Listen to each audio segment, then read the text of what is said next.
In this video, we're going to talk about the IRS Form W-4 for 2019. Now, this is the updated version. We're going to do married filing jointly with two jobs. So if you have a job and your spouse has a job, or you have two jobs, your spouse doesn't have a job, or even if you have three jobs, it's really the same thing. Now, the online version is the estimator. It used to be called the calculator, and that's the way to go, is using the online estimator and then getting that answer and putting it onto the paper version. So if you do have the paper version, your employer gave it to you and they want you to fill it out, then go ahead and do the online version because it's going to give you the answers for the paper version, which I'm going to show you at the very end on how to take that answer and put it onto the paper version. So if you have the paper version, this video is for you. And if you want to make it really easy, this video is for you because the online calculator is by far the best way to go. But before we do, if this is your first time at our channel or you haven't subscribed, click on the subscribe button at the bottom. My name is Travis Sickle, Certified Financial Planner, helping you reach your financial goals.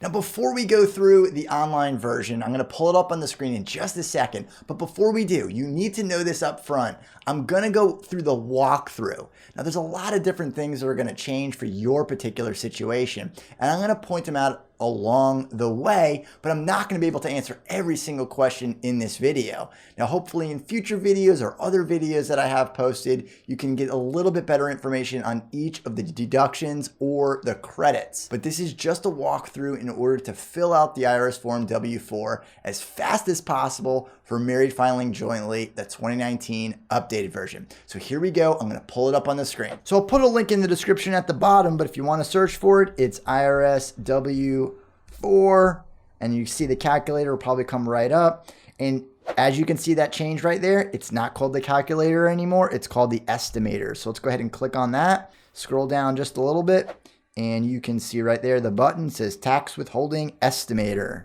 Click on that.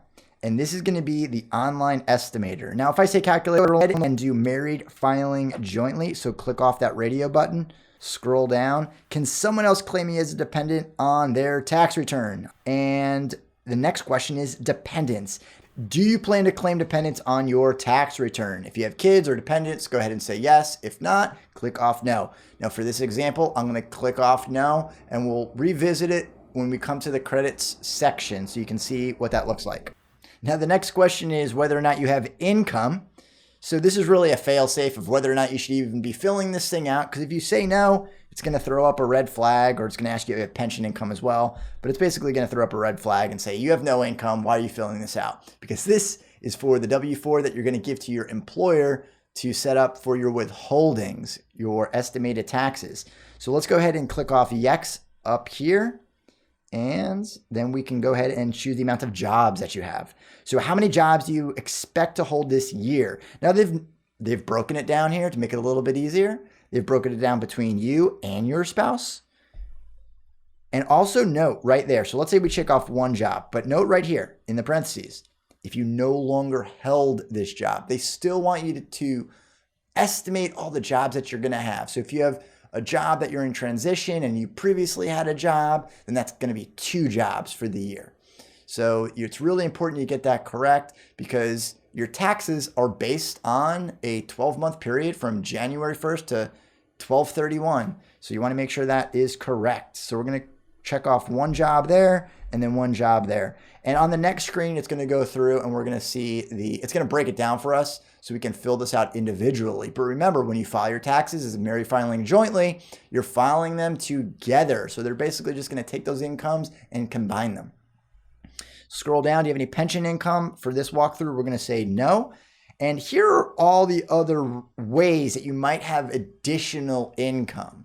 So if you're receiving Social Security or if you've taken money out of your 401k, any other earned income that you might have, go ahead and check off one of those boxes. But it's really important to note this isn't for saving into your retirement plan.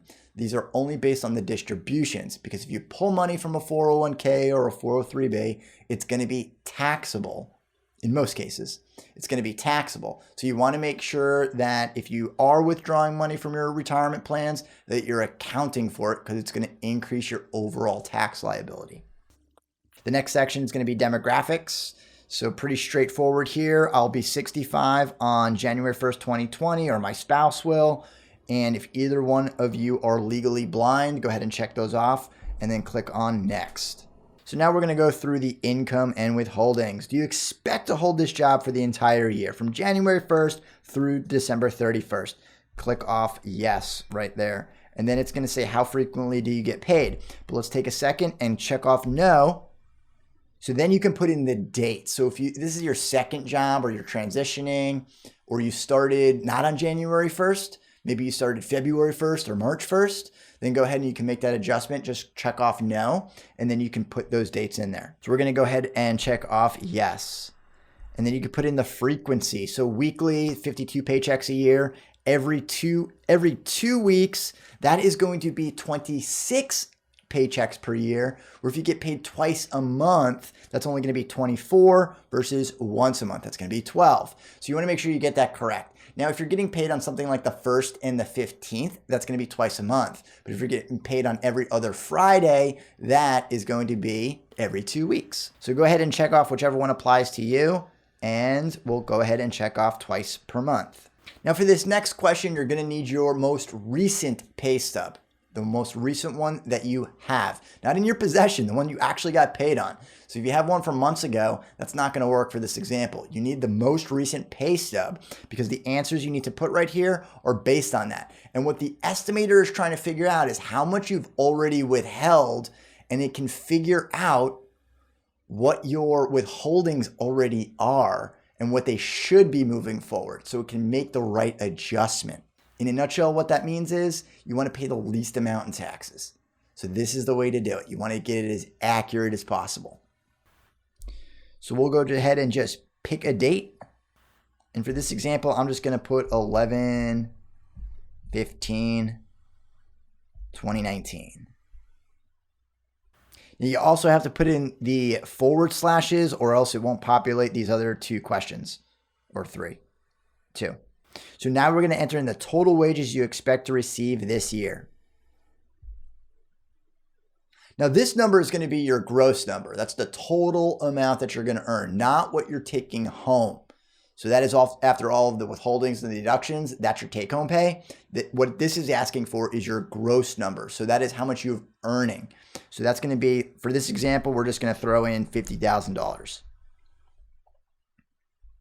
So for example, if you're earning $50,000, you put $10,000, say, in your 401k, and you're left with $40,000. Well, that means your gross is $50,000 and your net is $40,000. If you're going to receive or going to get any bonuses, you can go ahead and put them in there. For this example, we're going to put 0. Now, these are two very important questions to make sure you're getting this as accurate as possible. So you want to go look at your last pay stub and put year to date, and then from last paycheck, how much was withheld on the last paycheck. So I'm just going to put in arbitrary numbers in there right now so you can see how it all works out. And your numbers could be vastly different from what's being withheld currently. So if you had really high allowances previously, then you're going to find that it's going to be way different than somebody else. So did you or will you contribute to a tax-deferred retirement plan such as a 401k? So using the 401k helps you reduce your overall tax liability. So if you're doing that, they want to know, because if you're earning $50,000 and putting some into the 401k, well, that's going to affect your taxes. It's going to ultimately lower your tax liability. So this estimator is helping make that adjustment for you. So let's say yes. And let's say that we're going to put in $2,500 for the year into this 401k. Did you or will you contribute to an HSA, FSA, pre-tax child care credit account, or other cafeteria plan? So again, same concept here, just wants to know what you're saving into. So if you put yes, how much do you anticipate? It's going to lower your total taxable income because these are pre-tax dollars. So let's say we did $2,000 into an HSA. Of course, it doesn't ask you for what type of account. It just wants to know what's going in pre-tax. And now you have to do the same thing for your spouse's job. Now, it's really important that you understand that you fill this out once for the household, because at the end, it's going to give us what you should put and your spouse should put as far as the allowances go on the W-4. So it's already going to split it up for you. So if you're married filing jointly, you just fill this out together because that's how you're going to file your taxes. So the estimator works exactly the same way. And because it's going to give you the answer for you and your spouse at the very end, and let's say that you're changing jobs, then you can go ahead and resubmit your W-4 or update it if there is in fact a change. If you find the number is different, just go ahead and resubmit it, and then it'll get your allowances and your tax withholdings adjusted right away, hopefully in the next paycheck or at least the one right after that. And it's the exact same thing here for your spouse. Does your spouse expect to hold this job all year? We're just going to say yes. And the same thing we're going to do every 2 weeks. And then we're going to say when was the last pay period. We'll say the same thing, 11/15/2019. And again, if your pay period is different, go ahead and put it in there. And let's say our spouse makes $85,000. No bonuses. The numbers I'm putting in here are completely arbitrary. Your numbers can be very, very different, even if you're making the same amount. So don't judge by the numbers I'm putting in here. I'm just showing you the example. Go ahead and in fact, look at your pay stub and then go ahead and put it in there. Even if it seems really low or really high, that's okay because that's what you've already withheld. And this is going to help you make that adjustment. So moving forward, and again, we only have a month and a half left in the, not even a month and a half left in the year, but you want to make that adjustment so you can start paying the least in taxes right away. Same thing for the 401k. I'm just going to say no in this example for the second spouse because we already had the first spouse in there, so it doesn't really matter. And then the same question for this, I'm going to put no, just so I don't have to fill it out here. But of course, if you've saved into the 401k at HSA, FSA, any of those pre-tax retirement accounts or benefit accounts for the HSA or the FSA for the healthcare accounts, those are all pre-tax dollars. So it's going to lower your total taxable income and lower your withholdings on those taxes. So then we're going to click on next. Now here's where the adjustments are going to come in. So if we want to see the adjustments, I'm not going to go through each one of these because they get complicated and I don't want to go through every single one when it doesn't apply to every single one. But I'll do separate videos on each one of these adjustments to figure whether or not you qualify. But for example, the same thing that's reducing on the 401k that you're saving into your 401k, it's reducing your total tax liability. For example, a quick example right there, your alimony. If you're paying alimony, that's reducing your total taxable income. If you're receiving alimony, then you're going to pay tax on that. So this is the adjustment if you're paying for it. And on that first page, it showed one of the income sources. So that would be on the income side. This is more of the adjustment side. So this is money that's reducing our overall tax liability. Then we'll click on next. And we're going to take the standard deduction. Now for married filing jointly, you can see it right there. It says $24,400. That's for 2019. And it's going to go up just a little bit. It's going to go up to $24,800 for 2020. So that's, I guess, what they're calling indexed for inflation, the increase from $24,400 to $24,800. And what that means is your total taxable income is actually going to be reduced by that amount. And most people are going to be taking the standard deduction. Now, if you have a ton of itemized deductions, you can go ahead and itemize it and click on that. But we're not going to go through that because very few people are actually going to have more than $24,400 in itemized deductions. So therefore, you'll just take the standard deduction and not the itemized. We click on next, and now we're in the tax credits. So we can see the tax credits, and here's a list of all the credits. Now, if you want more detail on the tax credits, I'll put the link in the description at the bottom, but this other page on the IRS.gov website is specifically for credits and deductions for individuals, and then you can get the details on each one of these credits. Now, I will point out the one on the savers credit right there. That's a great one. If you're on the lower side of your income for this particular year, you can actually almost get subsidized if you save. That means you're going to get a tax credit. The IRS is going to give you a tax credit just by the fact that you're putting money into your 401k or IRA, and they're going to actually give you a credit on that. Now there's a phase out. So the more money you make, the less of a credit that you're going to get. But basically that's free money if you're saving for yourself. So if you do qualify for this, I would scroll through some of these credits to see if you qualify. Now a few of them are pretty easy. If you have the child and dependent care credits, if you're paying for daycare for your child, well, that's an easy one to help reduce your overall tax liability. Or of course the child tax credit and credit for other dependents. So the child tax credit's $2,000 in a tax credit, and that is huge. That's per child. So if you do have a child, that's $2,000 in total tax liability that it's going to get reduced by. That's a huge amount. So take a minute and go through those other credits that you might qualify for, and if you do, go ahead and check them off. Now, if you're going through this credit section, don't get too overwhelmed. If you're going through it and saying, I need to fill out this form W-4 really quickly, and I just came to this page and there's all these credits and I have no idea what they mean, whether or not I qualify for them. Well, if you know that you qualify for them, go ahead and fill it out. But if you don't, you can move forward on it, because this is not going to qualify you or disqualify you from the actual credit. What this estimator is doing is saying, if you did qualify, we'll withhold less on taxes from each paycheck. That's a huge benefit.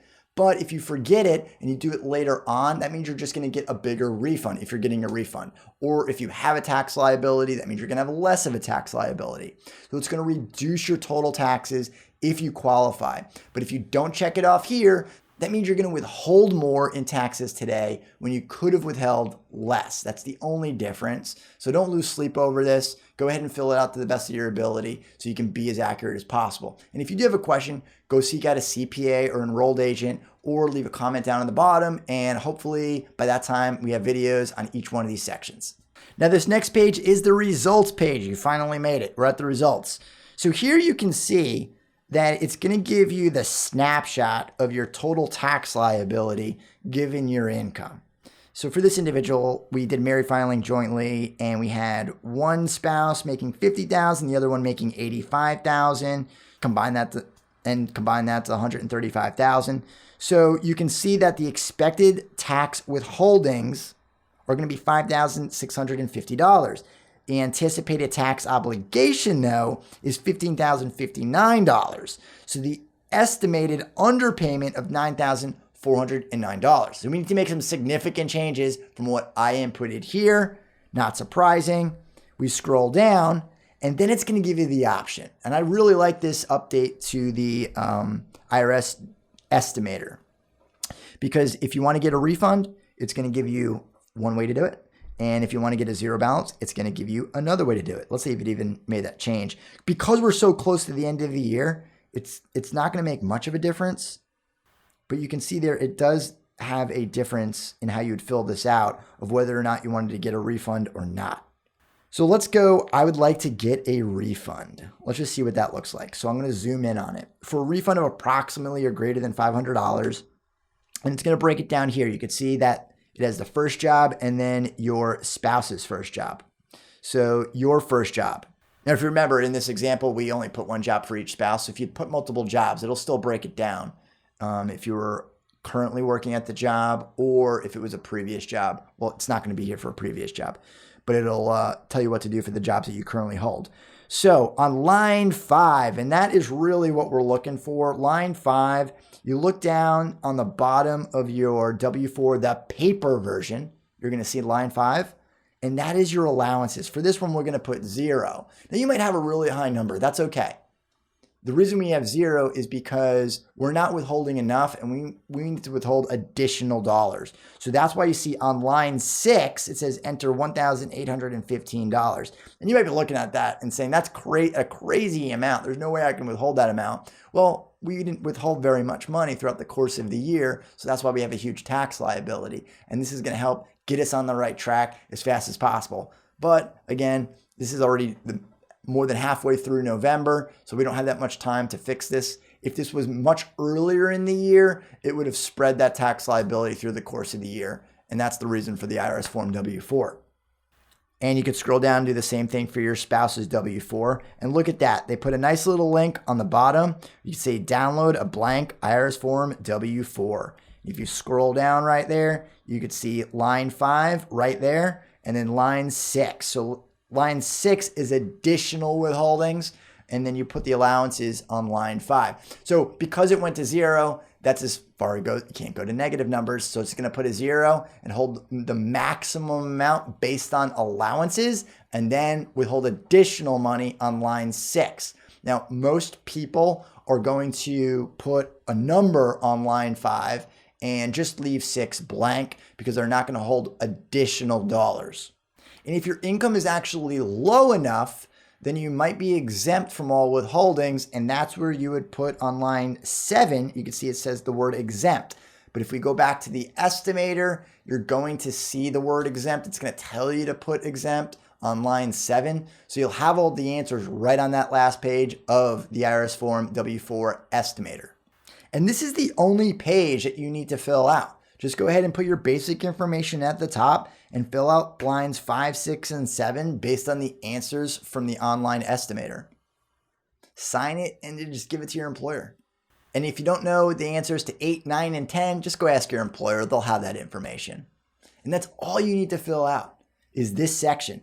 And you can see the perforated line right there. It says separate here and give Form W4 to your employer. That's all you need to do. All those other pages, you can do whatever you want with. You can throw them in the trash can or whatever. It doesn't matter. You don't have to print them out. So just print out this one page. That's all you need to do. So that is all you need to do for married filing jointly. And you can fill one out for yourself, one out for your spouse, give it to your employers, and they'll make the correct adjustments. And you can pay the least in taxes possible by getting this as accurate as possible. Now, if you find you made a mistake or there's another credit that you think you qualify for, go ahead and refill it out and give it to your employer and they'll make the adjustment. Just make sure that you go back to your last pay stub when you're making those adjustments. And remember, not everyone's going to be the same. So just because someone earns the same amount and has the same filing status, their tax liability could be completely different, especially if you filled out the IRS Form W4 differently earlier in the year and are now making that adjustment. So you want to fill it out for your particular situation. If you've enjoyed this video, be sure to subscribe and leave your comments down at the bottom.